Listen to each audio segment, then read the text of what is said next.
This is Dr. Duke Majan, broadcasting live spine surgery from Duke Spine Institute here in Melbourne, Florida.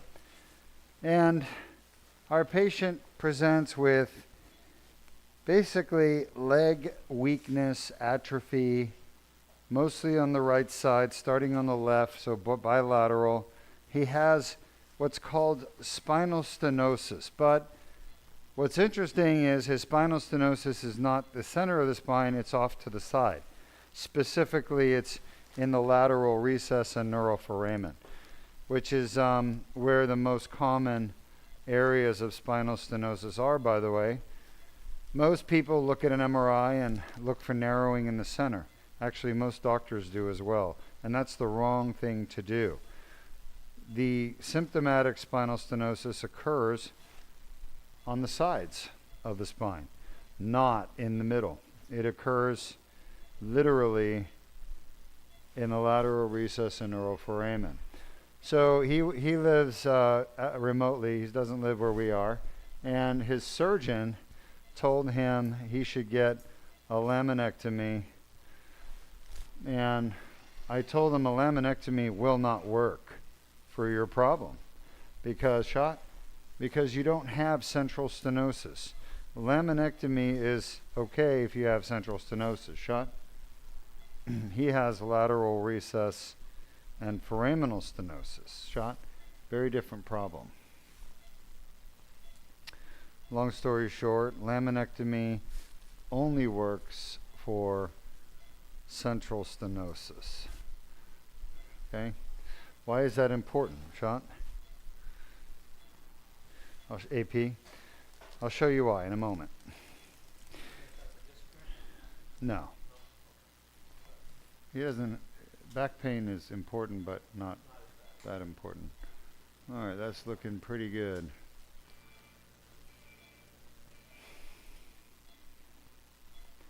Now, he does have some back pain, but his primary problem is his legs, especially weakness in his thigh. Sean? All right.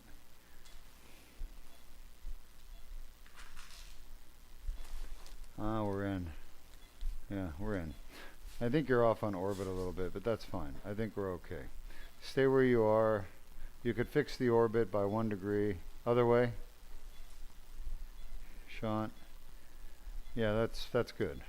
So, long story short, when you look at this gentleman's MRI, you think to yourself, his discs don't look that bad. And that's because you're looking at the middle of the MRI. You're not looking at the sides of the spine. When you start to look at the sides of the spine, that's when you realize, wait a second. He's got some bulging discs that are hitting the nerves over in the lateral recess and neuroforamen. And that's when you realize that's where the problem is. So laminectomy does not fix that, period.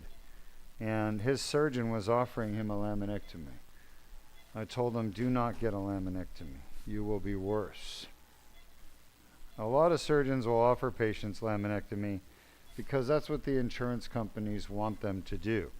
Insurance companies want them to start with a laminectomy. Now, I'll be honest with you. Shot. If you go and read up on laminectomy, read up on something called post-laminectomy syndrome. What it is, AP, is basically after the laminectomy, people are suffering with so much pain and problems from getting the laminectomy surgery that they're miserable with that laminectomy. And they end up having what's called post-laminectomy syndrome. It's fine. Which is basically back pain, leg pain, burning in their legs, numbness in their legs, weakness in their legs. Why? I'll tell you why. Because laminectomy is a very bad surgery. It doesn't work. But once you have a laminectomy, now you're fair game for a fusion. So then the doctors see you back and they tell you need a fusion. You never should have had the laminectomy in the first place. That's the whole point. But now that you've had a laminectomy, now they can recommend a fusion and the insurance will pay for it. So it's really an insurance game, getting the insurance to pay for your treatment by doing a treatment that doesn't work, but the insurance will pay for it. The insurance likes it because they want people to have treatments that don't work. The more treatments that don't work, people end up giving up, and then they end up spreading the word. And next thing you know, everybody's talking about laminectomy and all the problems from laminectomy. You don't believe me? Go on the internet, you'll see. Same thing with fusion. If you go look up spinal fusion on the internet, problems, you're going to see there's tons and tons of people with spinal fusion problems. Okay? And spinal fusion, laminectomy, all those procedures that are invasive have problems. So far, we've gotten into 3 discs on the right. We've lost about 10 drops of blood, not much at all. Now we're going to go on the left side. On the left side, we're doing 3, 4, and 4, 5. Everyone agree? Sean? If you have questions, feel free to ask. So he ran away from his surgeon who told him laminectomy. By the way, he's a former, I can't say professional basketball player, but let's just suffice it to say he's 6'6", right? And he played college ball and basically an athlete, AP. Many of our patients are athletes. They don't want invasive surgery because they know it's going to mess up their spine. Henry, let's show the audience a comparison of Duke laser disc repair versus other types of invasive spine surgery.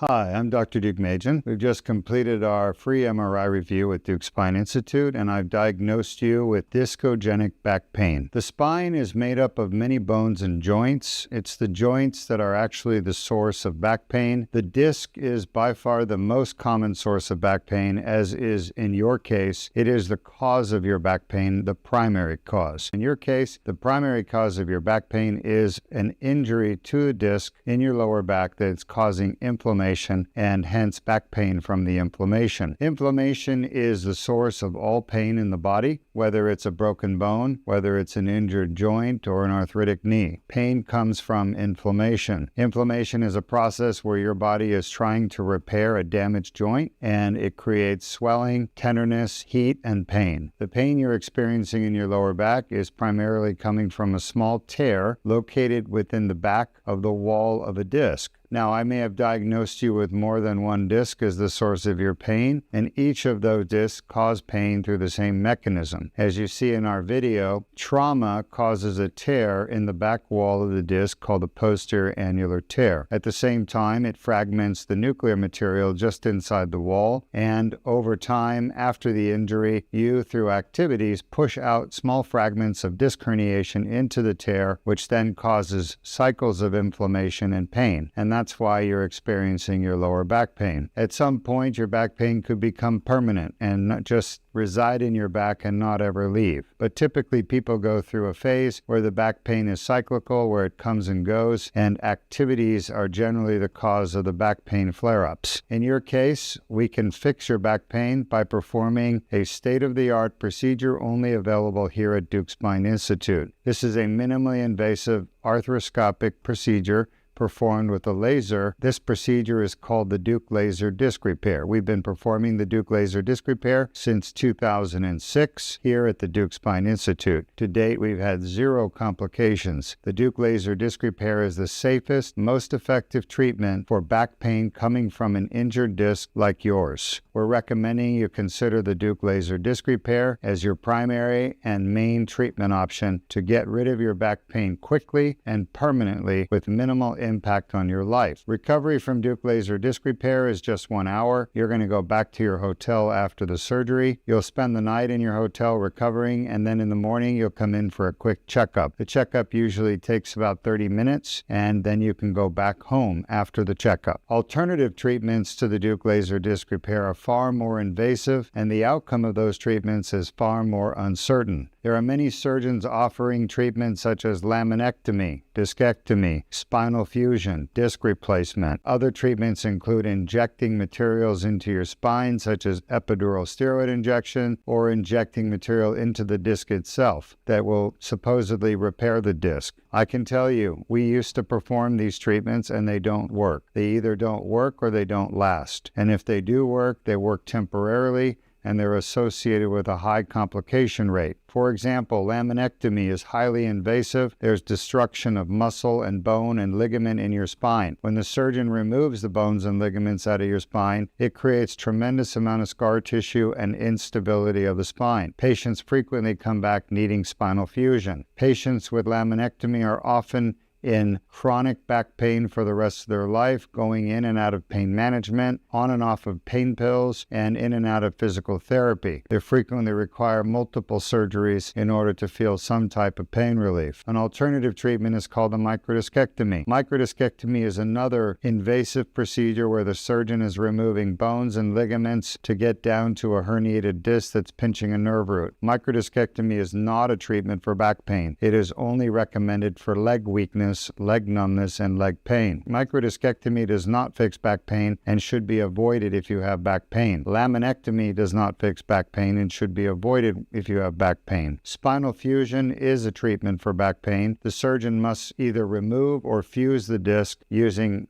hardware such as screws, rods, and bone graft, including cadaver bone graft. You're receiving biological bone graft from a dead person. That's what's allowing your bones to fuse together. Now, these spinal fusions can be quite effective at eliminating discogenic back pain, which is the type of back pain that you have. However, they carry a very high risk of complications. Complications such as blood clots in your legs, which could migrate to your lung and kill you in a process called pulmonary embolism. They also have a high risk of infection. Every patient that does a fusion requires postoperative narcotic opioid pain medication. Opioids are known to be dangerous, addictive, and have a high potential for abuse. You don't want to start opioid painkillers if you can avoid it. With the Duke laser disc repair procedure that we have recommended for you, there is no need for postoperative opioids. Our patients are treated with a small 7mm incision. That incision has minimal to no bleeding, and it heals within a few days. There is no need for narcotic painkillers. If you have the Duke laser disc repair, we can fix the back pain within 3 days coming from your damaged disc. We recommend you talk to our schedulers. They'll answer any additional questions you have. We'd love to see you here at Duke Spine Institute and provide you with the highest quality, most advanced treatment in the world that gives you the safest, most effective outcome in the world that lasts a lifetime. Thank you for listening.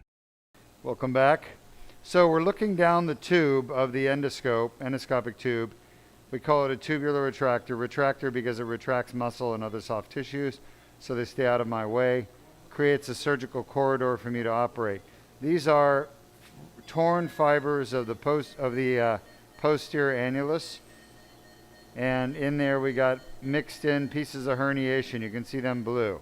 The laser fiber is at 12 o'clock. It's 1mm.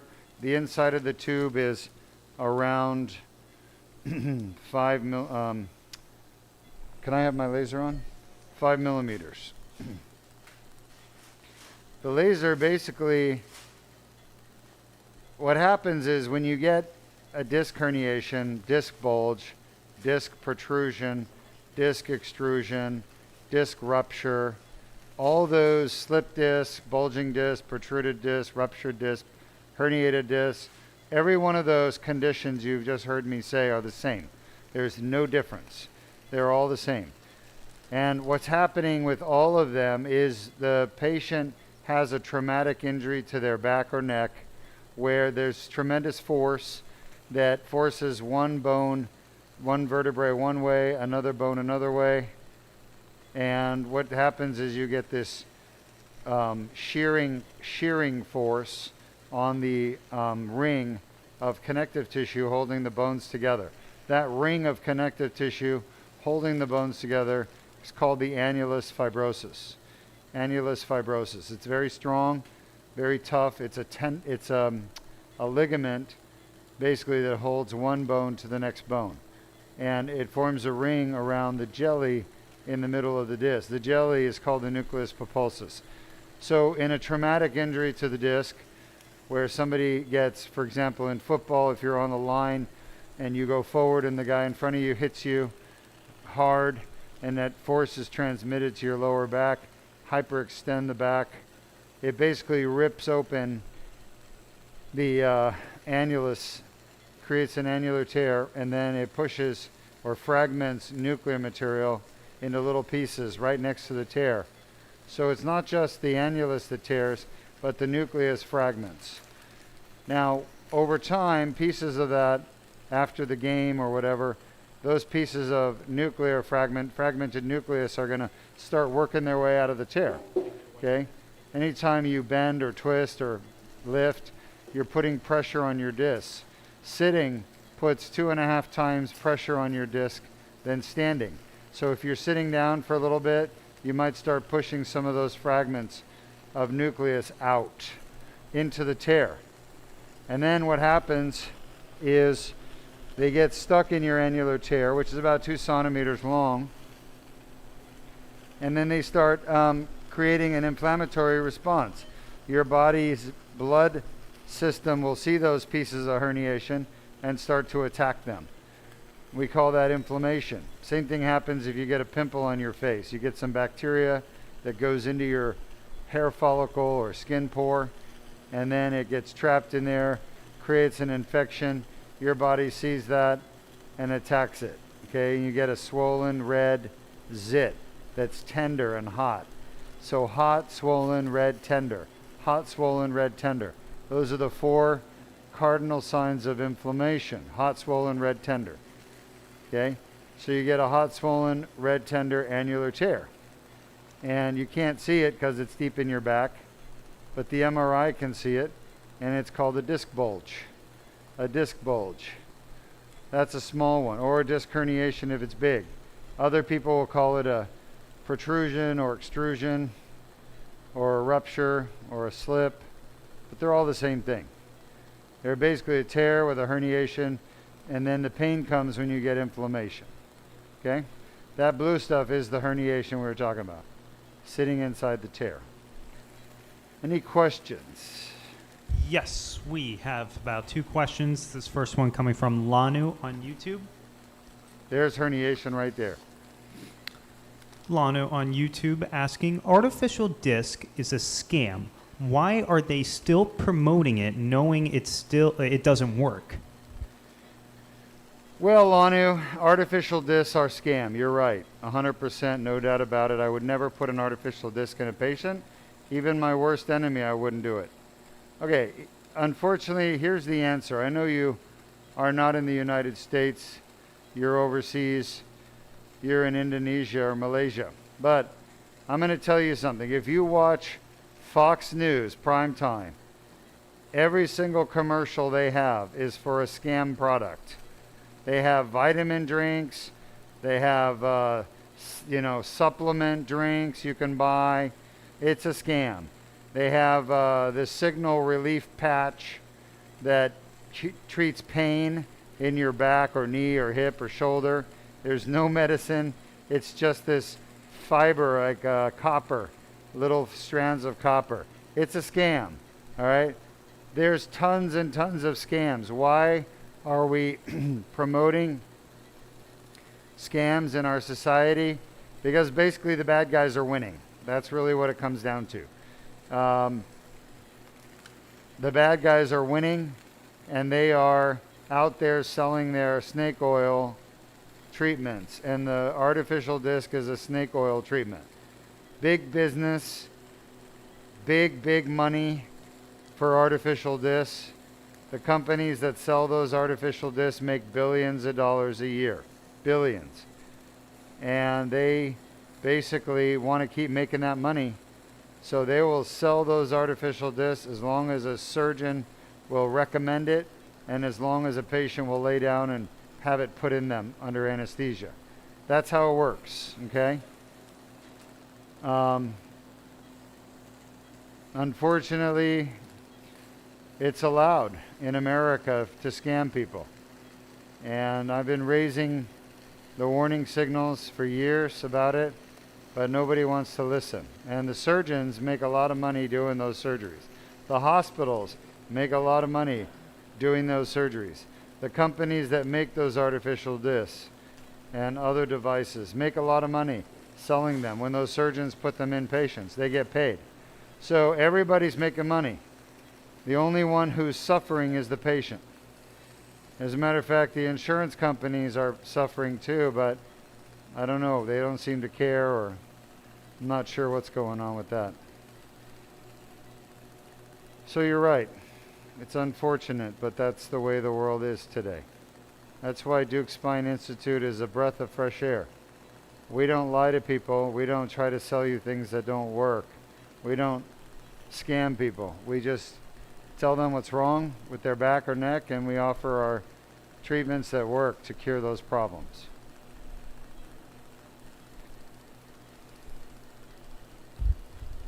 We have a few more questions. Sure. Next one from Karsten on YouTube, asking, would a patient like this one that you're operating on benefit from facet joint stability improvement? So would a patient like this one, I'll repeat the question, benefit from stabilization of the facet joints, from improved stabilization of the facet joints? I don't think so, Karsten, only because his problem is primarily, it's not back pain, it's primarily his legs. He's having muscle atrophy. He's losing the muscle in his legs because his nerves are being pinched by this right here. This is really hard stuff. You see the laser zapping it away? But if you were to put your finger on this and push on it, this is what's pushing on his nerve right here, this stuff right here. And if you put your finger on it and push on it, it's really firm. It's really, really firm. It's like one of those old, the old little rubber balls you used to buy for 25 cents in the vending machine with next to the gumballs. Those little rubber bouncy balls are really firm. Like you squeeze them and they're really hard to squeeze, but they're kind of rubbery. That's what this is like. And it's pushing right on his soft little nerves that go down to his muscles in his legs. So when a hard herniation like this, a really scarred up herniation like this, pushes on those soft nerve roots that go right behind the herniation, by the way. The nerve root is right outside this tube. I actually had to move the nerve root over just a little bit, called retraction, in order to get to this herniation. So the nerve root is just outside this tube. But you can imagine this stuff right here that I'm zapping away, all this material, it was pushing on those nerves, crushing them, physically crushing them. And what that does is it ends up destroying the nerve fibers, or damaging the nerve fibers. They end up getting cut in half. And then your brain is telling your muscles to contract, but your muscles can't contract because the signals aren't making it from your brain and spinal cord. They're not making it down to the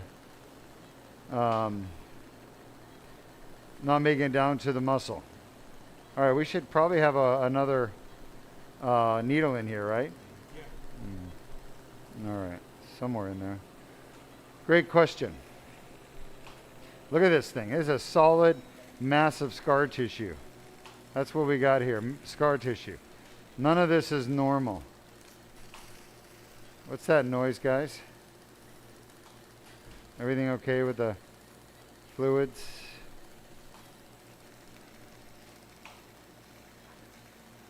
Any other questions? Yes, this next question is coming from Godly Nesb on YouTube. Godly what? Nesb, N-E-S-B. All right. Asking, Okay. Doc, what would cause vertebrae T4, 5, 6 to be moving back and forth, causing horrible symptoms? Is this something you can fix with this type of surgery? Yeah, great question. Thanks for joining us. So T4, 5, 6, thoracic. Basically, what causes the vertebrae to be unstable, causing symptoms? Probably an injury to your facet or your disc, or both. You need an MRI scan, but yes, we can fix it. As a matter of fact, we just fixed a guy on Tuesday. If you go back and look at our YouTube channel from 2 days ago, he came from Louisiana. He's had thoracic pain for over a year. He had an injury to his thoracic where it kind of basically caused a big herniation from trauma to his thoracic. He fell 20 feet, I'm being told. He fell 20 feet and landed on his butt. Anyway, he jarred his thoracic spine and ended up with a T6-7. Same problem you're talking about, but T6-7. And we just did his laser on Tuesday. He's pain-free. He's very happy, from Louisiana. Came with his wife. He's already gone home. Huh? Very nice guy, yeah, very nice. He works in the oil fields. So he's going to take some time off work. Here's the end of the herniation, the surface. Look how hard that is. Like when I touch it with a laser, before the blast of the laser gets into it and breaks it up, it's super hard. It's like a really firm callus. This is what's crushing his nerves. So even though his discs don't look bad on the MRI, like you would never say that's a degenerated disc, but they're damaged more to the side where the lateral tear is in the annulus, and that's what I had to figure out with him by examining him. We figured out what's causing his weakness in his legs. He got a nerve test done yesterday by Dr. DeMola. That nerve test showed that the nerves in his back were getting pinched right here, right where we're operating. Thanks. So it confirmed the fact that his symptoms are coming from pinched nerves. And he doesn't just have one pinched nerve, he's got a lot. So he's an example of where you look at the MRI, it doesn't look that bad, but that's because you're looking at the central canal, not the lateral recess and neuroforamen. What I tell people is that 98% of symptomatic spinal stenosis occurs in the lateral recess and neuroforamen, not the central canal.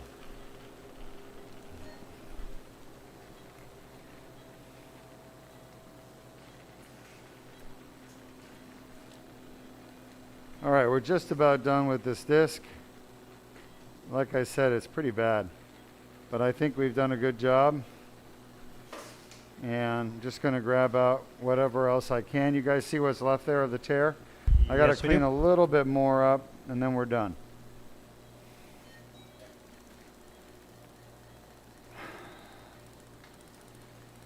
We have another question Uh-huh. coming from Lanu once more on YouTube, Sure. asking, accepting new patients can be risky. Do you worry if patients have hidden medical conditions that might interfere with the surgery? Well, great question. We always check our patients medically. We do EKG, blood work, chest x-ray if we need to, on every patient before we do surgery. So we look for the kind of things that could be problematic during surgery. We take a good history. Do they have sleep apnea? Do they have heart disease? Do they have chest pain? Do they have dyspnea on exertion, shortness of breath? I mean, there's a lot of questions that can be asked. Have patients lied to us before and told us they were fine when they weren't? Sure. We've had that happen. But that's why I have a really good anesthesiologist, because that guy pays attention to the patients during their surgery and monitors them carefully and makes sure they're safe while I'm operating.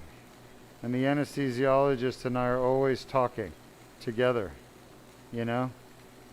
Like, if he tells me there's a problem, we need to finish up, then I listen to him. We finish up. Okay? We've had that happen a couple of times over the years. But it's always due to the same reason. What's that? Respiratory fatigue. Yeah, respiratory fatigue. That's what I was going to say. Basically, the patient gets tired of breathing on their own. Remember, these people are laying on their belly. So imagine, just try to lay on your belly in bed for an hour and then multiply it times 2 hours or 3 hours. That's what we're dealing with. So the moment we start to see that, we wrap things up. I think I'm done here. And the bigger the patient, the faster they fatigue. Okay? I'm just 30 seconds, I'll be done with this disc. Just want to get the last of this herniation. You can see the tear here. It's going to heal up beautifully, but we've basically gotten all the pressure off the nerves on this disc. There's no more herniation here, putting pressure on the nerve. Very happy with that. Any questions? At this moment, no current questions. Nope.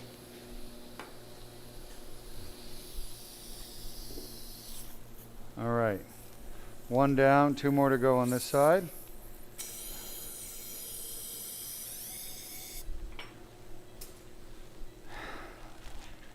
Let's show the audience how disc problems can cause so much back pain for certain people. Next.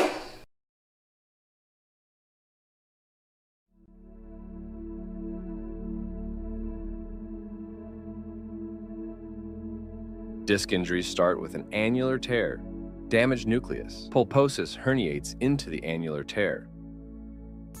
The herniation triggers an inflammatory response within the annular tear. The inflamed annular tear generates pain signals. For more details, please visit our website or call us at 1-800-FIX-MY-BACK 349-6922. All right, welcome back. We're working on disc number 2. We're getting our tubes in. This is the right L3-4. Sorry. And Dr. Berndes says sensitive. More than the last one. One thing I know is he's going to feel great when we're all done. That is a fact, Jack. Any questions? At this moment, no current questions. All right, working on disc number 2 out of 5. Thank you. Grabber. You can see the tear. The blue is the herniation. It's degenerated nucleus. Should be white. Anything blue is not normal.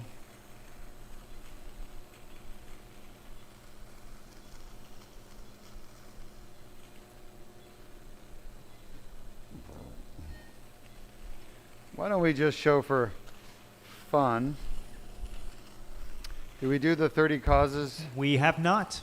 Let's do the 30 causes of back pain. Of course.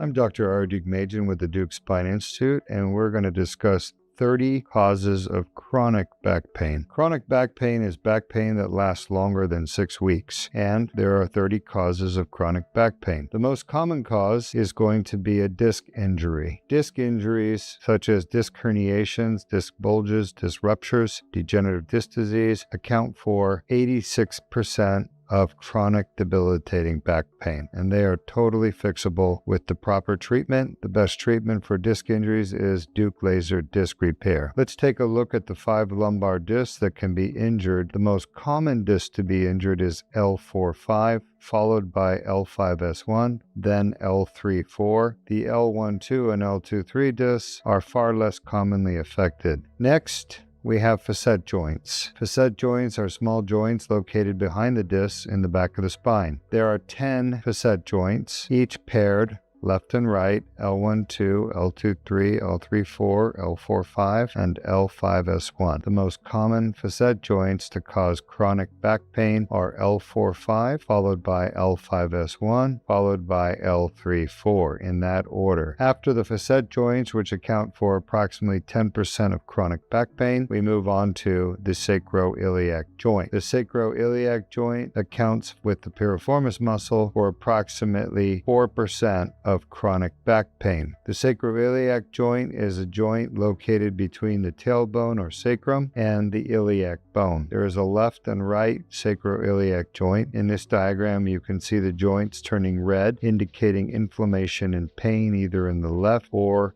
right sacroiliac joint. These sacroiliac joint injuries and pain can be treated most effectively with the Duke plasma rhizotomy of the SI joints offered at Duke Spine or Duke Joint Institute. The fourth most common cause of chronic back pain is a piriformis muscle injury. The piriformis muscle is located in the buttock, and there is a left and a right piriformis muscle. The muscle gets torn, unfortunately, when people bend the wrong way. This usually occurs in patients with orthopedic problems such as hip pain, knee pain, or back pain. By bending improperly, they put the muscle under too much stress and they tear the muscle. The torn piriformis muscle causes severe debilitating pain in the top of the buttock. There is a left and a right piriformis muscle, and this can be treated most effectively with the Duke piriformis muscle release. This is performed percutaneously with a 4mm incision. The sciatic nerve does run through the piriformis muscle, and many patients with piriformis muscle syndrome also have sciatic pain down their legs, with pain, numbness, tingling, and weakness in the leg that's affected on the side of the piriformis muscle. Piriformis muscle can be treated with injections such as steroids, Botox, PRP, or stem cells. However, those injections always wear off and the patients end up coming back with the piriformis muscle pain that reoccurs. The most definitive treatment for permanent relief of piriformis syndrome is a piriformis muscle release. Next, injuries to the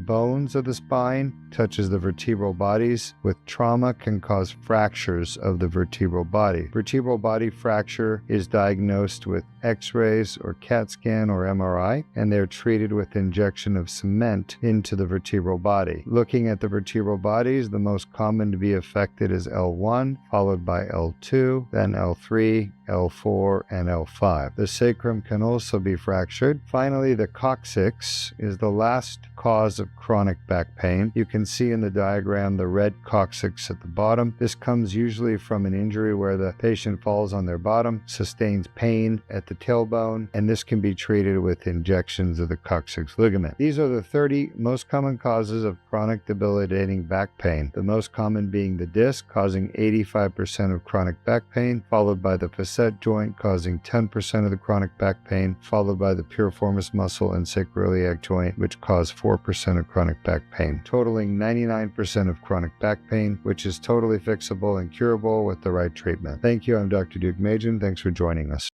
Just want to show you guys right here. This is what's pushing on his nerve. It's a herniation.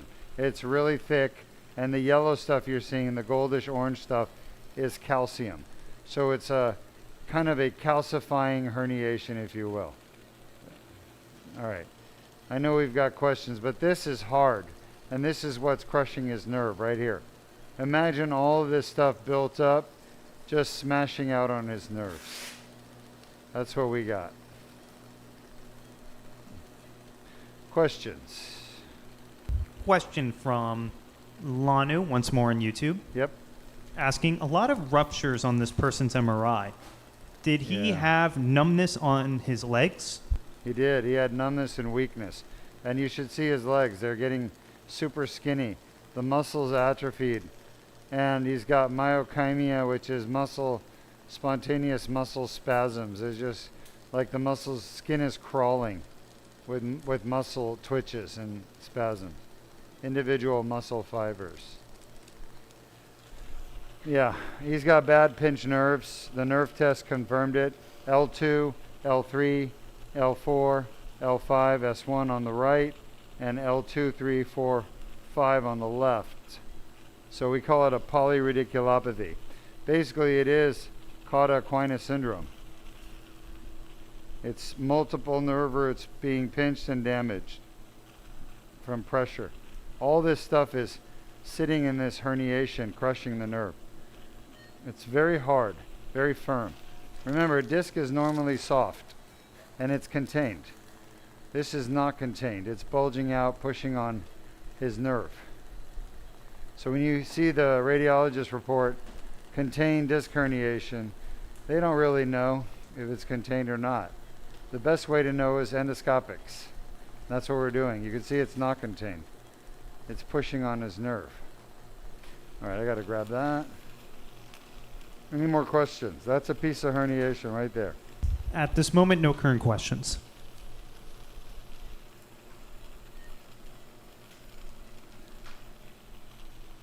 I think these are really old injuries. I would put this injury at least 20 years. Just about done. You can see the fibers of the foraminal ligament, aka PLL. You can see some inflammatory tissue down there. Do you guys see it? Bottom left. I can't see it right now, but I'll show it to you in a minute. Just about done here. Then we're going to go on to the last disc on the right, and then we'll go over to the left side. Remember, his surgeon told him he needs a laminectomy. Thank God he didn't listen to the surgeon. Okay? The surgeon told him, I'm a bit of an old school kind of neurosurgeon. I don't do endoscopic surgery. But the ones who get endoscopic surgery, they always come back to me, so I have to fix them and do fusion. That's what he said? That's what he told the patient. Really? Again, just trying to keep the patient from getting endoscopic surgery because he doesn't want to lose the business. These surgeons will lie to patients, lie through their teeth. It's not like there's a lot of endoscopic. Look, that was the inflammatory tissue. I just zapped it, it flew away. The point is, surgeons tell patients all the time, the ones that don't do endoscopic, they'll tell the patients, it's very funny. I'll see a patient on Zoom, I'll tell them the endoscopic surgery is the way to go. They go see their regular doctor, surgeon, who does not do endoscopic. They're still doing the old-fashioned fusions and artificial discs that don't work. They don't want to lose the business, so what they tell the patient is, Dr. Duke's right, endoscopic surgery is wonderful, and it's great, it works, but it won't work for you. I love that.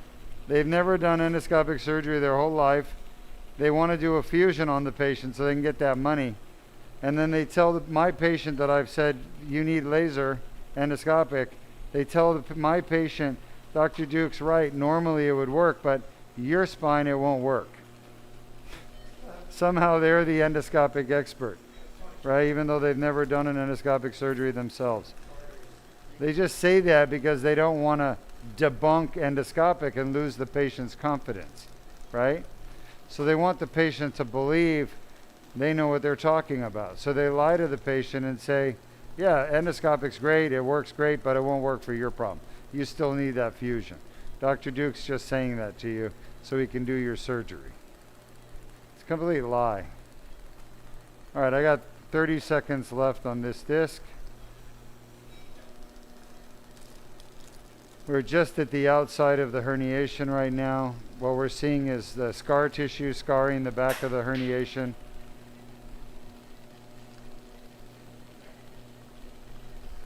To the posterior longitudinal ligament. A lot of times you get scarring to the nerve as well. There's just a little bit of herniation left right there. You guys see that right there? Tip of the laser. That is herniation. Doesn't stain blue because, well, the dye is released internally inside the disc and it leaks outwards, but that some of the herniation is so peripheral it doesn't get the dye. Good. That's it. You guys see the epidural space? The Yes, we fat do. right there. This is the last of the herniation at this level. We're just about done. Now he will heal this tear on his own once we do this debridement. All good, Luis?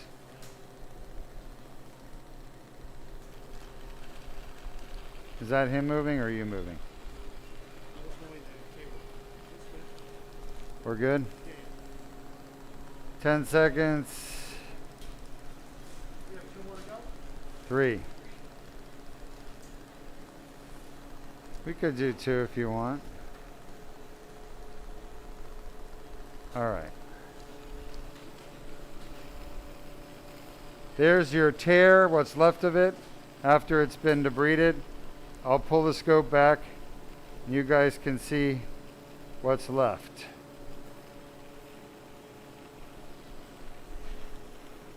See that? Remember, the inside of the tube is 5 millimeters. That tear that's left is now, well, probably about 3.5 millimeters. Done.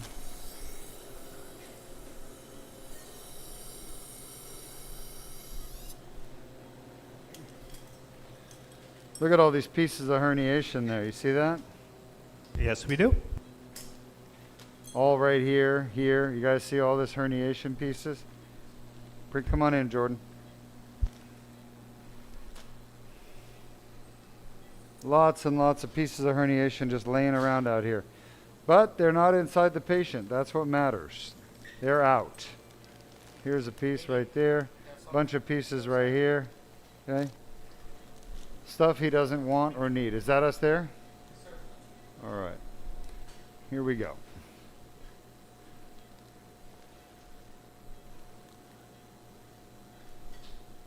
There's stuff in here clogging it.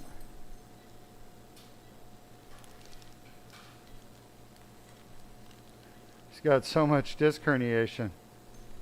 It's amazing. Knife, look at that. I pushed some of it out right there, out of the dilator. Help. Wipe. I pull it back. Pull the dilator back a little. Take. Shot. Here we go. 5-1 shot. Uh-huh. Hold on. That feels pretty good. Wait. Hold on. Let me see. Shot. Yeah. Mm-hmm.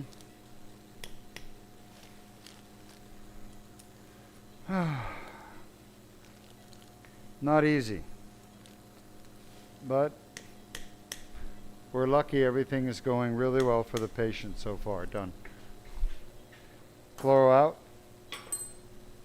Any questions from our audience?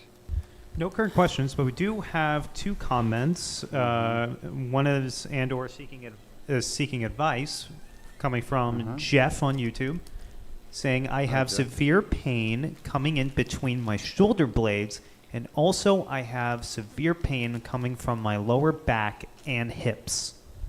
Yeah, sounds like you've got a disc problem in your thoracic, and maybe facets. It's hard to tell, but it's either disc, facets, as long as you've ruled out fracture, tumor, infection, which the MRI can do. So you need an MRI, rule out fracture, tumor, infection. What you're left with is disc or facet, and those are things that I can fix for you at Duke Spine. All you need is the free MRI review. Come get evaluated. Do yourself a favor. There's nobody else in the world that can do it for you. Thoracic pain, doctors won't touch. They'll do shots, they'll do therapy, but they won't. None of those will fix your thoracic pain, ever. You need treatment. The treatment that works is either Duke laser disc repair, what you're watching right now, which is only available here at Duke Spine, or Duke plasma rhizotomy, again, only available at Duke Spine. So either way, you're stuck coming to Duke Spine, which is a good thing, trust me. We don't mess around and do treatments that don't work. Our treatments always work.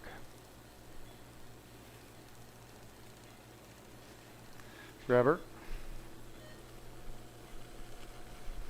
Great comment. Any other comments? Yes, coming from Lanu once more on YouTube, saying, "I estimated 35 years herniation injury on this patient." That's a good thought. It certainly would correlate. He's been very physical. He's an athlete. Played a lot of basketball back in, I want to say the 70s. So, yeah, I think you're right, Lanu. Looking at this disc, And the ones we've already looked at, those are older injuries. Definitely 20 plus years, in my opinion. Of course, there's some newer herniation there too. But the original injury was probably 30, 35 years ago. I agree with you.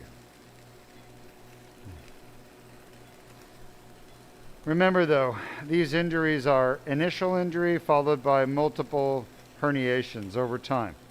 And that's why you get these cycles of pain where the pain flares up because you just re-herniated and you get some more inflammation. And then the pain dies down as your body's inflammation dies down.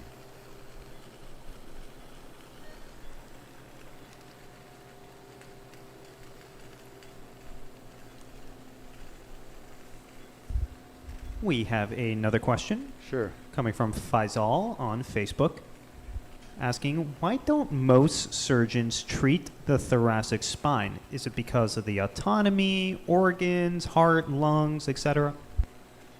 Well, come on. First of all, you got to remember, surgeons don't know what causes back pain. Therefore, there's nothing for them to treat, okay, surgically. It's not a surgical problem. 99% of doctors believe back and neck pain is non-surgically treated. Only the ones like me who know the truth will recommend surgery because surgery is the only way to treat it. But 99.9% of doctors will tell you back and neck pain is not a surgical treated problem. Maybe 0.1% will say it's surgically treatable. Those are the ones who know the truth. Okay, the rest are just regurgitating what they've been told for years by their professors, by their colleagues, by the so-called experts. Okay, so if you understand that, you understand the first problem, which is surgeons don't like thoracic spine surgery because there's nothing to fix. So what can be fixed in the thoracic spine? Number one, fractures. So most thoracic spine surgery is done for trauma. Car accident fractures, slip and fall fractures, fall off the roof fractures. They're called fracture dislocation. And of all types of trauma to the spine, the thoracic spine is the hardest to treat because there's a spinal cord, there's lungs, there's a heart that all get in the way and can be easily damaged. You have to know ways around the lungs, the heart, and the spinal cord in order to properly operate. And those techniques are very advanced.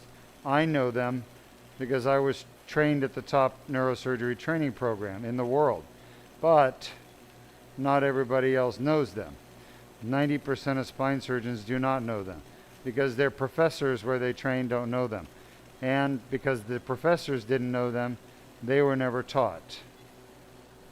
Savvy? So that's one. Trauma, most common reason to operate on the thoracic spine. Second most common is tumors. Metastatic tumors, primary spine tumors. Now, how many neurosurgeons treat thoracic spine tumors? Very, very rare. There aren't that many thoracic spine tumors, and there are far less neurosurgeons that know how to do thoracic spine tumor surgery. Again, there were 120 neurosurgery training programs in the United States when I did my training. I went to number one, the best, but the other 119, probably 20 of them did thoracic types of spine surgery. The other 100 did not. The vast majority of neurosurgery training programs avoid operating on the thoracic spine because it's so challenging and difficult to do. Only a few will do it. So only a few surgeons know how to do it. That's the problem.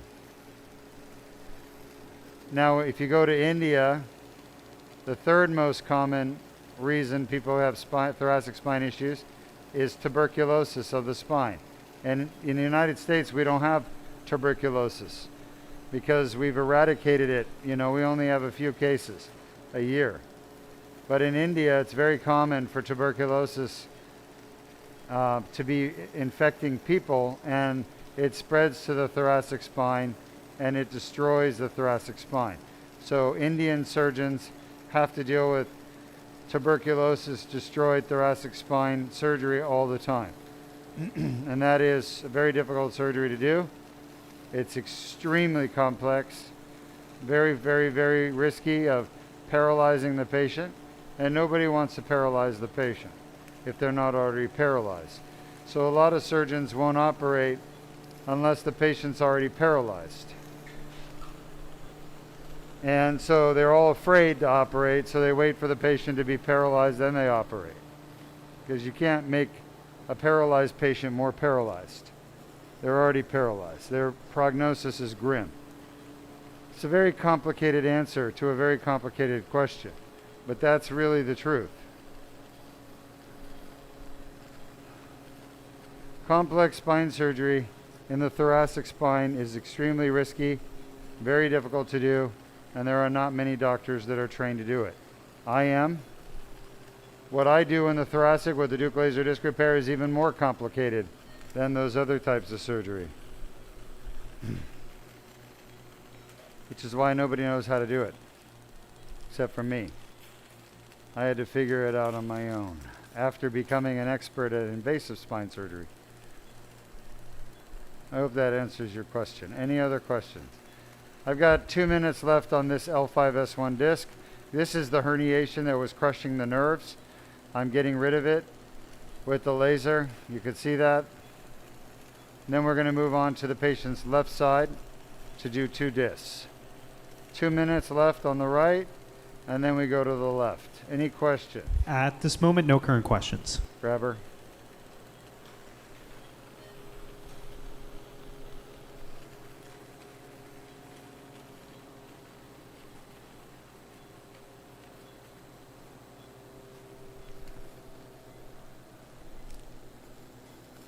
Fucking shit just won't come out.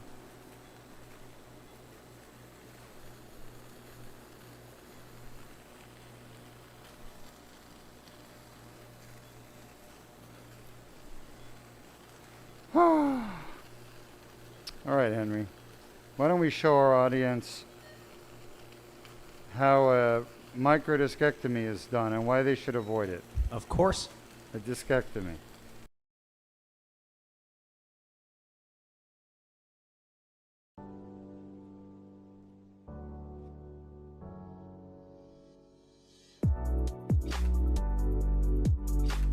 A large incision is made.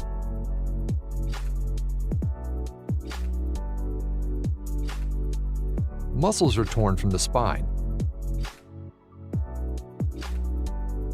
Substantial bleeding occurs due to muscle trauma. Normal, healthy bone is removed to access the herniation. Stabilizing ligaments are removed in order to access the herniation. An incomplete portion of the herniation is removed.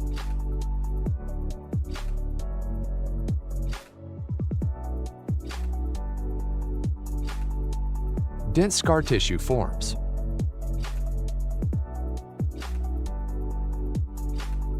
Weakened bones can fracture, leading to instability and pain.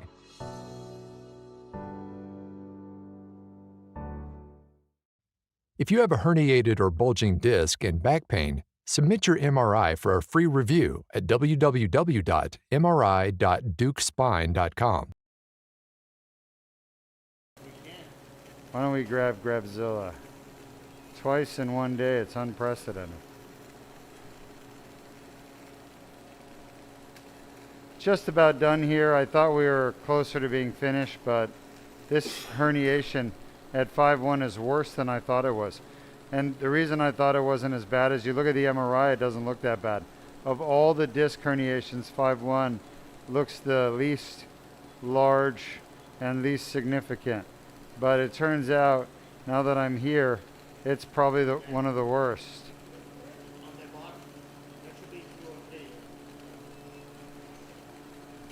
How many do we have?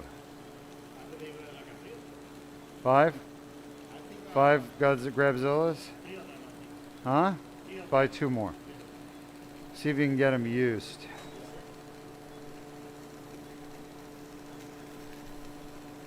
Good luck finding them, but if not, just buy 2 more new ones.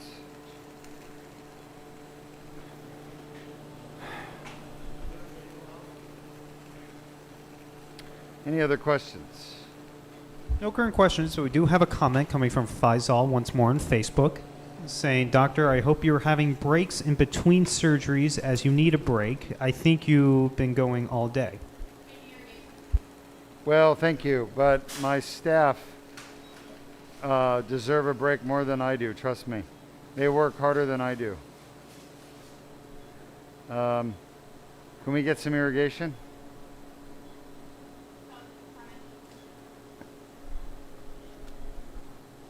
All right, try the grabber. Fucking hell, man. What is wrong over there? Why are they not finding Grabzilla? Here's a piece of herniation. Luis, any idea? What's going on with our irrigation? We need it working. Where is it? Yeah? Yeah. Thank you.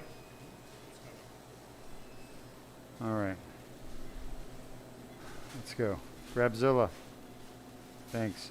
Irrigation's working.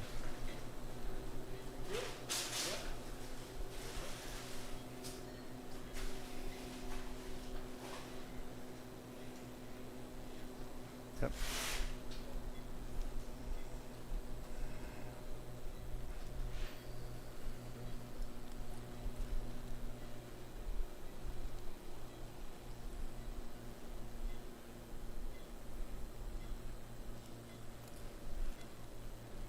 A lot of crab meat coming out of there.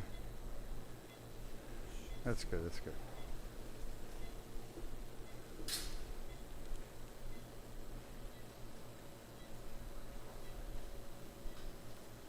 I think that's it.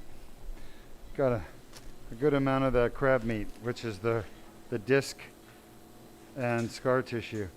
The irrigation is weak.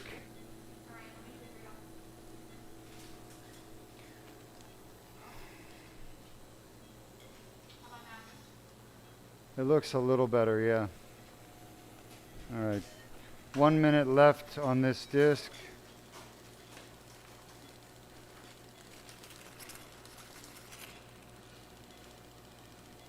Definitely worse than I thought it would be. Definitely. 5-1. Surprisingly bad. No, there's only one needle. We're only doing 1-5-1. Thank God. Right? All right, good. There's the end of the herniation.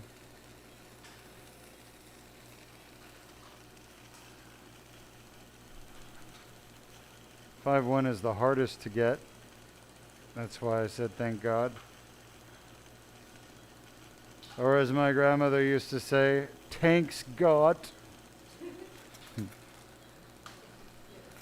The old world accent. All right, that's it. Grabber. This should be the last pull, and we're done. We're going to go to the left side, finish up. Whew. Yeah. Oh, thanks, Faisal. Thanks for your concern about the team. But I'm just a complainer. Oh, that was a big herniation. That was humongous. We just took it out. It was hiding right back here. And I found it. It looks like another decent piece right there. I'll show you these real quick because we're done. I'll show you these pieces of herniation at 5-1. They're monsters. Oh, he wanted a monster herniation too. We're done. So he got his wish. These do qualify as baby monsters. Baby monsters. They're not the biggest we've ever pulled. He told me, Doc, I hope you pull out the biggest disc the biggest herniation you've ever had. Look at these guys. Those are baby monsters, okay? I give him the monster credit. Okay, he wanted monster disc herniation. So I'm giving him monster, but not full-grown monster. These are baby and juvenile. Woo! We're getting there, folks. No bleeding. Everything's looking good. I'm going to go staple up that incision. Let's step as well, please. Yeah. Thank you. Wish I could see it. Done. Going to the other side. Any questions? No current questions, but we do have a comment coming from Yeah. Lanu once more Sure. on YouTube Thanks, Lana. Yeah. saying, so much herniation, I'm surprised this person is not in a wheelchair. Right? Well, people have different tolerances, you know, and they do this thing where they what do you call it? Accommodate, right? Like there's weakness and pain, and rather than just they're not walking normal, so they do a weird kind of walk so that they don't have the pain. And they basically find a way to minimize the effect of the weakness on their gait and station, right? That's what people do. They accommodate.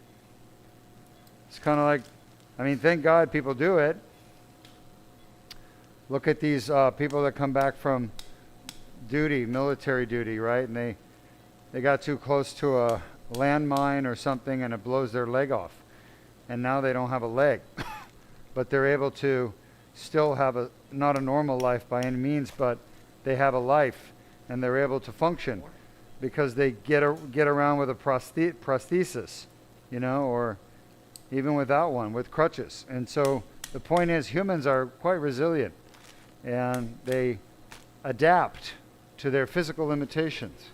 And this guy adapted, like most people. But the point is, we shouldn't have to adapt anymore with back pain. Duke Spine Institute is able to cure back pain. So instead of adapting your life, come and get it fixed. Look at him. He's kind of airplaned a little bit. Sort of. He's a big guy. Can we put something over here? Just keep an eye. He's strapped down, right? Yes. 3. How many? 3 straps? Yeah. Good. That's all we need. Just keep an eye on him. I don't think he's moving away, but. All right, grab her. I'm glad you have Grabzilla. We may see Grabzilla again. I don't know that I want Grabzilla. I probably could take Grabzilla right now. Hell, why not? Let's take Grabzilla. We've got Grabzilla here. We've called Grabzilla from the depths of the ocean, from his lair. Might as well use him, right? Oh yeah. That's a nice big chunk of herniation coming out.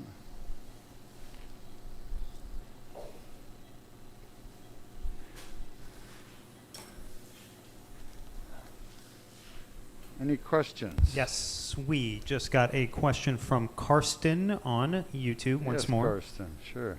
Asking, do you use continuous x-rays from 2 angles in order to hit the exact spots for what you want? Yeah, Karsten, so the only time I really use the x-rays for navigation and localization is at the beginning of the surgery when I'm placing the needles. That's the most important time to use multidimensional navigational information like x-ray to navigate to the disc that we're repairing. Okay, and that's what I do. I use that. Look at that tear. Whew. But then once I also use the x-ray to advance the dilator and the tube. But once the dilator and tube are advanced and they're in position, I don't use the x-ray anymore. I also don't use continuous x-ray. We use intraoperative x-ray, but not continuous. As a matter of fact, the amount of radiation we use is less than 50 seconds. 50 seconds or milliseconds? Seconds, right? We usually use around, no, it's 50 seconds of x-ray that we typically, 50 seconds or less. How many? Yeah, we're at 1:43 right now. But that's because we're doing the 5 level. And that's because Dr. Berndes goofs off a little bit with the x-ray before I get here. I'm just kidding. Typically, I'd say our average patient is around 25 seconds per disc. 25 seconds per disc. Or 30 seconds per disc, sure. So right now we're at 60 plus, what'd you say? 1:43? So we're at 100 seconds. So yeah, we're at 25 seconds per disc right now. This is our 4th disc. So that would be 100 seconds. We're at 100 seconds. By the time we do the last disc, we'll probably add another 10 seconds, maybe 25 seconds. So we're about 25 seconds a disc. If we did continuous x-ray, we would be at like 15 minutes, 20 minutes during navigation. So we do pulsed x-ray where we just give a little pulse and look and see where the device is. And then we give another pulse, change the orientation, and we use kind of different angles and different times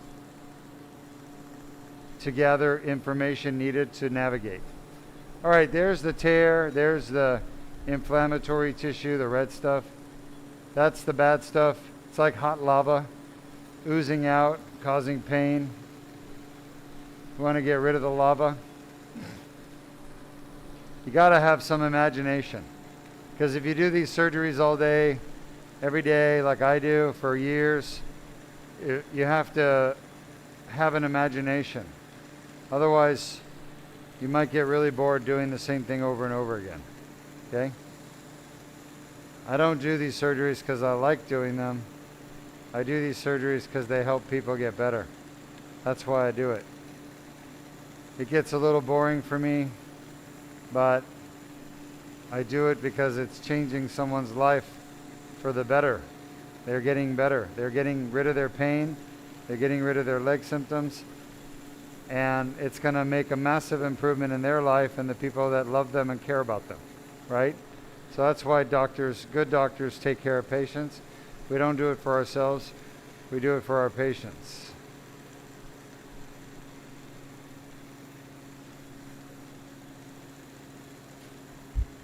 We have another question Sure. from Faisal, once more on Facebook, All right, Faisal. asking, Doctor, what I like about you is all your surgeries are performed the same, which means continuity of care, which is great. Yeah. Doctor, if my rib is resected with the tumor, how would they stabilize the rib? Reconstruction? No, your rib does not need stabilization, my friend. I thought you said it was your 11th rib, maybe either 10th or 11th rib. That's a floating rib. It doesn't attach to anything. It's not stabilized. You don't need it stabilized. Floating ribs are not attached, so they don't need to be attached. They don't need to be stable. You just need to get rid of that tumor. Okay? I think Faisal's in Turkey, right? Aren't you in Turkey, Faisal? I thought it was Turkey or India. No, I think it's Turkey. Possibly. I'm pretty sure he's in. I mean, let's find out where Faisal is. Copy that. I'll let you know once he comments. Well, here's the end of this disc right here. You can see. And we're just about done with this one. We got one more to go. We got 2 minutes on this disc, and then we got one more disc. Look how hard that stuff is. That's like, I figured out what kind of cheese, by the way, for those of you guys wondering. Last time I said it was mimolette. It is like a mimolette, except it's not the right color for mimolette. Mimolette is orange. Mimolette is a type of cheddar, but it's hard, waxy cheddar. It's a hard cheddar, not a semi-soft, not a soft. It's a hard cheddar, a hard cheese. This is more like a manchego cheese. Right, Luis? Wouldn't you agree? More like a manchego. Hard, a little bit yellow whitey, and with some... That's your least favorite? Did you say Berndes? Berndes said least favorite. I'm going to tell you something. I don't like manchego. Is it the healthiest? I didn't know that. Because it has the least amount of saturated fat? I don't believe that. Saturated fats make the cheese hard. And it is a hard cheese. So whoever said that is lying about it. Unsaturated is oily, like slippery, and saturated is hard. Like a hard cheese. I don't know. I don't know what they told you. No, there's nothing to look up. You're talking to a biochemist. You could look anything you want up. You can't tell me the sky isn't blue. It's blue. It doesn't matter if the internet says it's red. I don't believe it. I don't care what the internet says. It's blue. Everyone's just trying to get a moment of fame. They'll lie to you through their teeth to get it.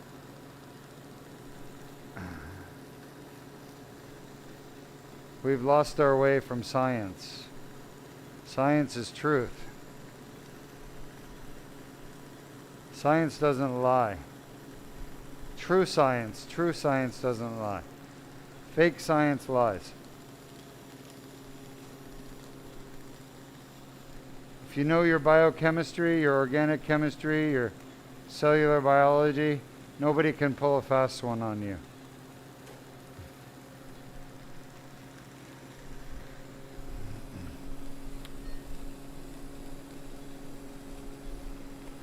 All life is rooted in biochemistry.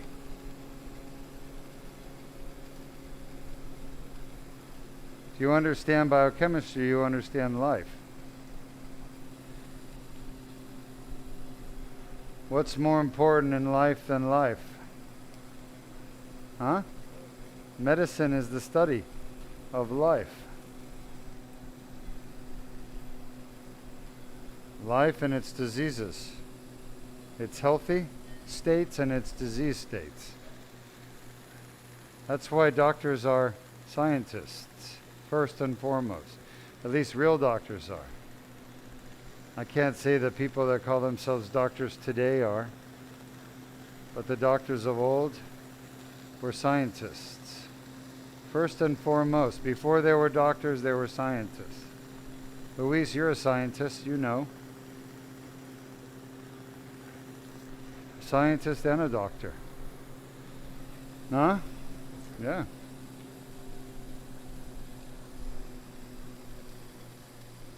Oh, yeah. We have 2 questions. Sure. This next one is from Lanu, once more on YouTube, Hi, Lanu. asking, and this is a good one, I wonder if Gamer can create a video game on endoscopic surgery. I'm sorry, Lanu. That's funny. That's great. That's interesting. I don't know what Gamer is. What is Gamer? Gamer is a movie where the whole thing is a video game, except the main character is a real person. That's what I thought. Yeah. I watched Gamer. That was like a long time ago, 15 years ago. Yeah, that was like 2008, 2009. Wow. Good movie. So she's asking if that movie syndication could do a movie on endoscopic? Yeah, like Or that a game? like that concept of like you're a real person in a fake world doing endoscopic surgery. Lanu's got a good sense of humor. I like that about Lanu. Thank you, Lanu. Thank you for cheering me up. I don't know that there's that many people interested in endoscopic spine surgery out there. I think there are people like you that are fascinated by it, a few others that are watching. But I think that most people, they would rather look at other things on social media. I know that I don't watch endoscopic spine surgery when I have the downtime. I usually watch something else. I look at orchids. I always am looking at orchids to see what's my next orchid I'm going to buy. You know, what do I not have? So maybe if there was an orchid video game, I would play that. a game that would help me get more orchids. There are over 400,000, about 400,000 different kinds of orchids now. And the number keeps going up as more hybrids are created. More species are discovered around the world. All right, 30 seconds here and we're done. This was a bit harder than I thought. There's your Manchego cheese right there. Go to the store, buy yourself a piece of Manchego. It's not too expensive. It's readily available. It's high in protein but much lower in fatty acids. There we go. High in protein, lower in fatty acids. And just play with it. Okay? Take it in your hand, use a knife, cut it, squeeze it with your fingers. That's what the disc is like. Cold Manchego cheese, not hot Manchego. Hot Manchego is oily. Cold Manchego is firm, not oily. All right, we're done here. There's the epidural fat. The nerve is up there. Things are looking good. Actually, let me get a little bit more here.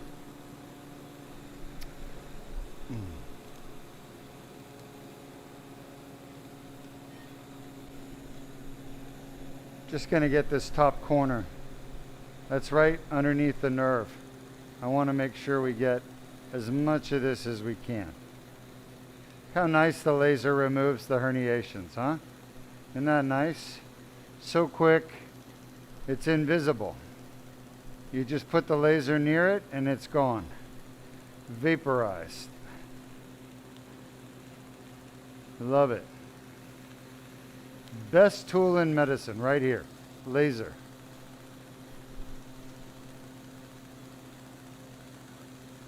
If there was awards like an Emmy Award for best tool in medicine, I think the laser should win it.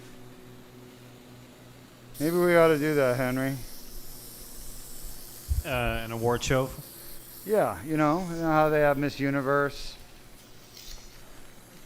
Thunder from Down Under. Luis knows that one. So you've got all these award shows. We should have one for surgical instruments. You know? That's an idea. Right? An award show for surgical Pressure instruments. here. That's funny. Could have, you know, Nikki wheel out the laser.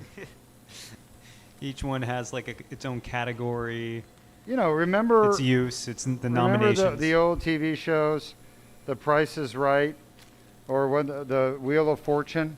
Remember the Wheel of Fortune or The Price is Right? Of course. Like they would bring out what you're going to win, and they would talk about it, you know, like the new Chevy Taurus or whatever, you know, 0 to 60 miles an hour in 6 seconds, 42 miles per gallon economy.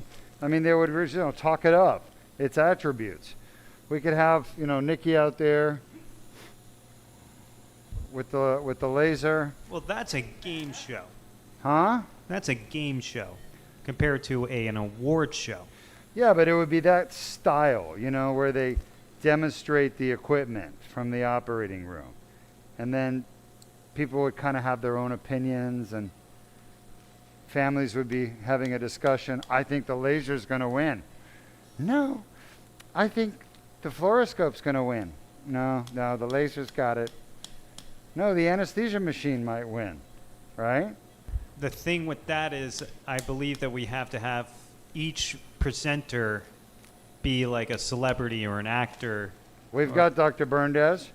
We've got Jordan for the fluoroscope, right? Henry, you could do the audio-visual equipment. I can. This is what happens Definitely when we can. stay here too late. Yeah. Very true. Dr. Duke gets some crazy ideas. All right, we're done. Last disc. For those of you sticking with us, it's amazing. It's already 4:30. We'll be done in about 10, 15 minutes. So if you have questions, type them up. Either that or my mind will just wander endlessly. We do have a question coming from Faisal once more on Facebook. All right. Is he telling us where he is? Yes. He says, no, I am in London. Ah. So yet the benign rib tumor is at T8 posterior growing towards my lungs. What I'm trying to say, if they remove the tumor via resection, meaning they will break off that part off the rib with the tumor, Yes. how would they reattach the leftover rib to my spine, that is T8 vertebrae? I see. Huh? Yeah. Well, there's a couple of options. One, they won't reattach it at all, which is fine. You don't need that rib attached.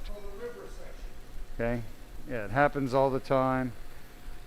You don't need it reattached. But if you wanted it reconstructed, what they can do is take another rib, split it in half, and then put the half of the rib, lay it down where the other part of your rib is missing, and attach it by metal screws and plates and bone graft.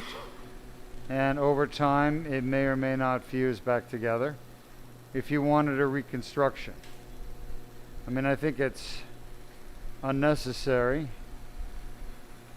but you really don't need all your ribs intact. Fact is, ribs can be superfluous. If you don't have a rib, it's not exactly like you're missing a finger. If you miss a finger, you know it. You need your fingers. If you miss a rib, you don't know it. A lot of times it's asymptomatic. Now, if you were going to miss a finger, obviously you want to miss your pinky, right? I mean, I think the pinky. Maybe the ring finger, but I think the pinky might be the best finger to go missing. You definitely don't want to miss your pointer finger or your thumb. If you're missing your thumb, you want that replaced. So missing a rib is not a big deal. I don't think they're going to replace it with anything. But if you really feel strongly about it, they could. They could put a piece of rib in there, or they could take a dead person's rib, put it in there. I think that's a bad idea, but possible.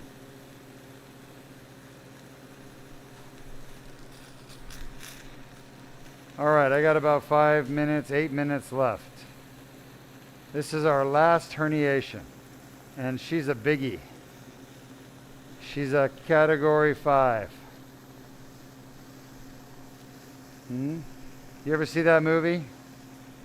Pacific Rim? Oh, of course. It's one of my favorite. Great movie. Great movie. The original. The original.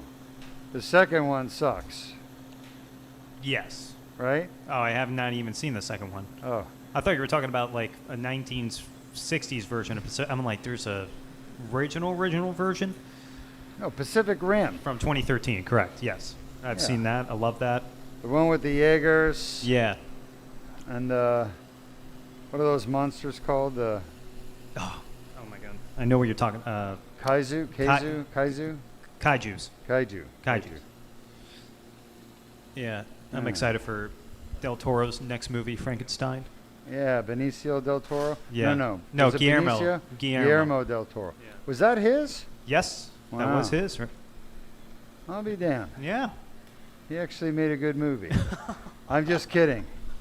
I like Pan's Labyrinth. Pan's Labyrinth was really good. That was an interesting movie. Very interesting. I find him a better version of Tim Burton. Yeah, I agree with you. Yeah, I am not I agree with a you. Tim Burton fan. Sorry for anyone who is. And Guillermo del Toro had the recent on Netflix. He had that what is it called? All those little short stories of horror. You know what I'm talking about? Like Goosebumps? No. It's like 5 short stories, kind of like Stephen King. How Stephen King had Creepshow. It's like called the Pantry of Horror or something like that. I can't remember. How have I not heard of this? It's just type it in. It's on Netflix. I'm pretty sure it was on Netflix. Yes, Guillermo del Toro's Cabinet of Curiosity. That's it, Cabinet of Okay, Curiosity. yes, You watched that, right? I've seen it around. I have not watched it, but now I should, because I'm a big fan of his.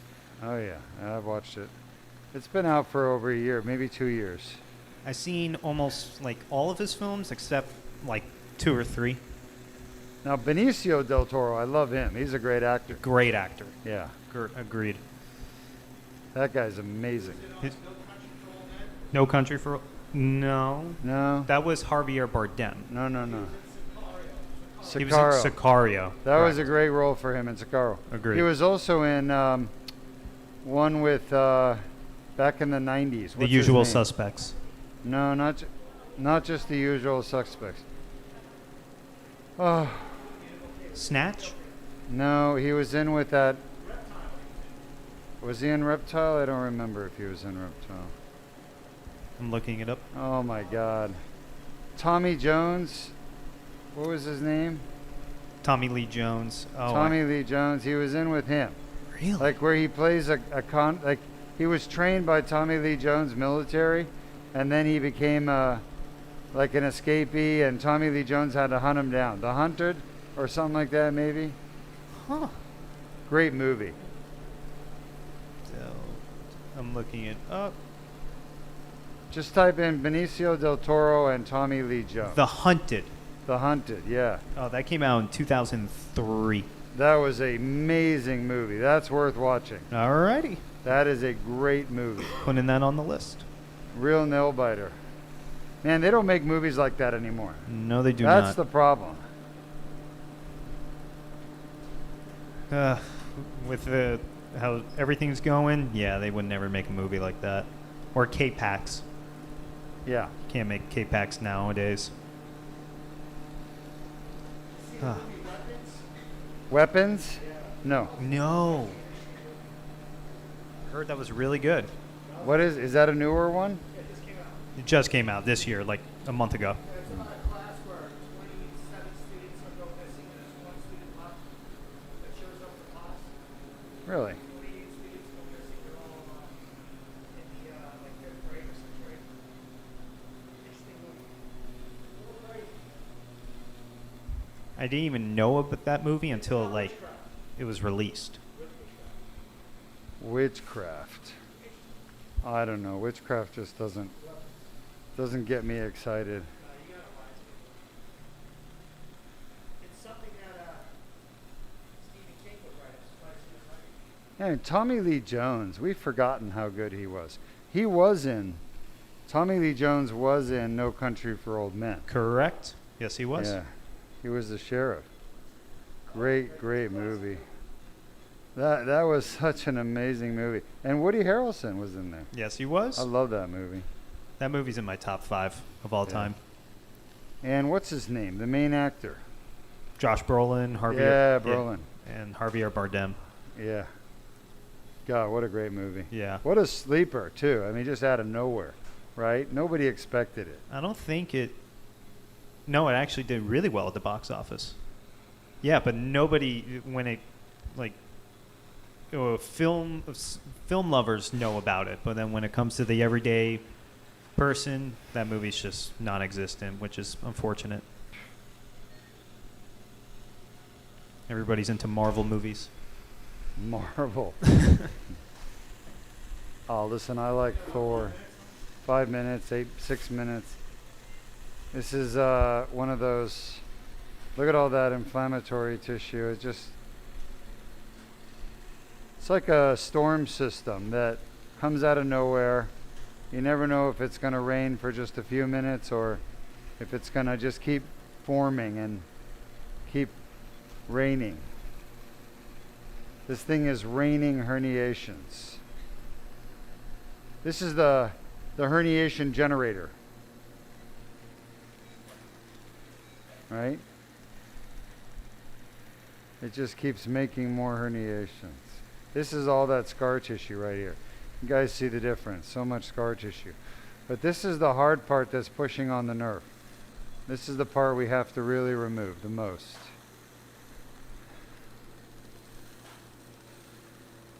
All right, let's keep talking about movies because otherwise I'm going to start feeling it.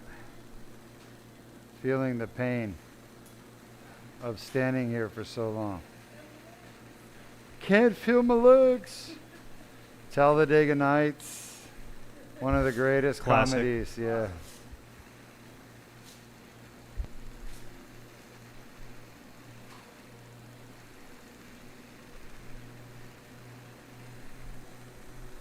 Dr. Bernays, what was the name of that movie that you? Weapons, he said. There was another movie like prior. I was talking to K-Pax, and then before that, The Long Huh? Run. That's the that's the new Stephen King one, right? I don't like witchcraft movies at all, but that movie was pretty good. Which movie? Weapons? Weapons. That's the one where the students are missing? Yep. It's a little like Stranger Things. Really? If you like Stranger Things, you'd love this. I like Stranger Things. I'm not a Stranger Things fan, but I like this. Have you watched Stranger Things? I just finished watching it the second time. Because I'm getting ready for the final season. Final season. I think it's coming out in November. Yeah. There's another season coming out with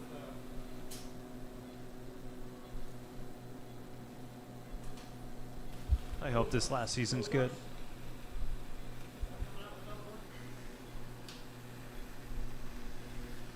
what do you know about Ozarks, Henry? Ozark is amazing. That's how I recognize the actress from Weapons. She was in- Ozarks? yeah. It's like Breaking Bad, but in Missouri. I'm trying to think, What? the guy is Jason Bateman. He was just in the movie. Jason Bateman was in a movie? Just the movie I watched. Oh yeah, he's in a Oh. new movie with Jude Law. Phenomenal movie. 10 out of 10. Really? It's on Netflix. It's right? It's a Netflix movie. I think so. Let me. I recommend it. I'm trying to remember who Jason Bateman is. It's the star of Ozarks. Oh I don't watch Ozarks. no, he was in Horrible Bosses. He was in. I don't know if you've seen the movie Game Night. He played the fox in Zootopia. Yeah, the one I'm thinking about is called the Black Rabbit. Black Rabbit. Black Rabbit? Phenomenal. That was the acting. Oh my god. Black Rabbit is very good. Black Rabbit is the name of the restaurant. It's got two brothers. One who works hard, has a good business. The other one is a complete drug addict. What is it, serious, right? Oh, it's called Black. Yeah, Black Rabbit. Yeah, It's not a movie. it's a series. Yeah, I thought it was a movie. Yeah, it's Jason Bateman. Which one? Black Rabbit? Black Rabbit? Black Rabbit. Yeah, Alright. it came out last Friday. It's on Netflix? Correct. Okay, if it sucks. If it sucks. No, that doesn't suck. Jude Law. I became a Jude Law fan with Enemy at the Gates. He was phenomenal. You ever see that movie, Enemy at the Gate? I Yes, think I did. I that's just a don't remember. great movie. That's in my top. Really? Alright. That was a very intense movie. Yeah. That was as good as Private Ryan. Do we have any questions from our audience as we discuss movies? No current questions. We do have a comment from Faisal, once more on Facebook, saying, "Thank you, doctor, for your advice. Yeah. It's quite bad because when I breathe, it's causing scoliosis in my thoracic spine." Well, my friend, if you have a tumor of your rib, you probably want to get it out, whether or not it causes symptoms like that. Tumors do one thing for sure. They grow. And if you're unlucky, they break off and metastasize. 1 minute left. 1 minute left. That's the end of the disc right there. That is the outside of the herniation. Just a little bit more to get and we're done. So 5 discs were repaired. Five areas of the disc were repaired on 3 discs. L3-4, 4-5, 5-1. We had to go bilateral, both sides, that means, because the patient had bilateral leg symptoms. So he had narrowing on both sides at 3-4, 4-5. He has another herniation at 2-3, an annular tear with a bulge. I did not feel it warranted treatment at this time. I recommended he did not treat it, so we held off on treating it. But he does have one more disc that may or may not need treatment in the future. We just have to wait and see. I personally don't think it's going to be a problem for him, but I could be wrong.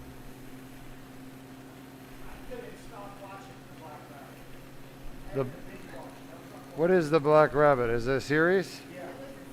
A television series? But it's TV or movie? It's TV, 8 episodes. Oh, TV. Oh, I see. Is that you couldn't stop watching it? Is that why you called out sick those few weeks? I'm just kidding with you. What is it, espionage?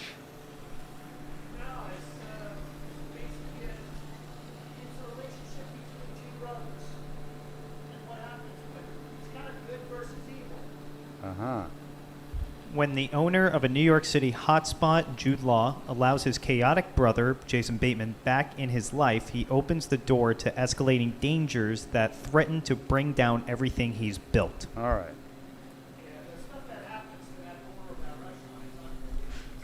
Listen, there's another movie you guys should consider. I forgot about it until you just now. It's an oldie called The Game. You like it? That was an amazing movie, The Game. Henry, tell me you've seen it. Michael Douglas. And was it Joaquin Phoenix? No. Was it Joaquin Phoenix? His brother? Can't remember. Have you seen that one, Henry? The Game? I don't think so. Is that what? No, I did not. No, I was thinking of a different Michael Douglas movie. That Oh, this is a Fincher movie. Oh, I definitely have to watch it. it is an amazing movie. Guys, look at all the herniation before we end. My God, just this is some of it. This is not even all of it. Look at all these pieces of herniation. They all add up. Well, we remove them a little bit at a time. Thanks for joining us. We're going to leave you with a nice testimonial from one of our patients who had surgery here. And we'll see you next week.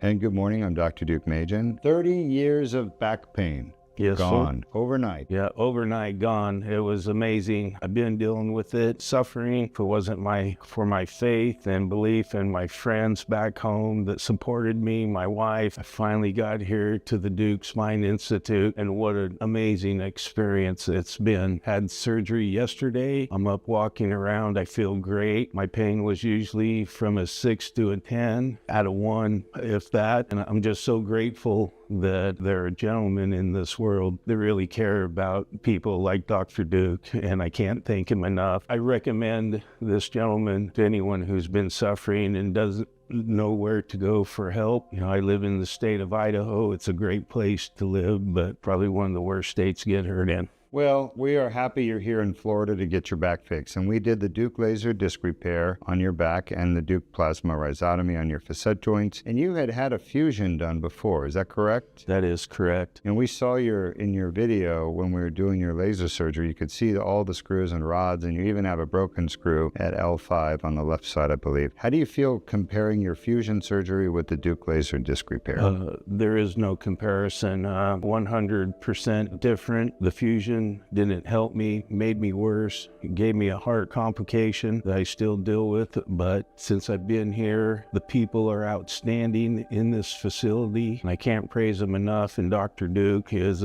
truly a godsend for people that are suffering. I can say 100% honesty that I feel totally different person. I'm just so glad that I came here. How's your wife feel about your new back? She loves it because she knows I've been dealing with pain and depression. It's a hard thing to deal with. You know, it almost took my life. But like I said, with my belief in our Father and His Son, Jesus, has kept me here. Amen. And she's a big part of that. You know, I got to thank my friends like Dave Bowden, Dan Arnold, and Brad Russell. Those are truly my childhood friends that never gave up on me. People judge me on how I look, not how I am. And I'm a very compassionate person like yourself, and I want to help other people. I can't suggest Dr. Duke and his team here are world-renowned, outstanding, and everyone's so kind. I'm just so happy, you know, to have you on my side, and I can't thank you enough. You know, thank you, sir. Praise God. Amen. And thank you for having faith in my team and our ability to help you. Yeah,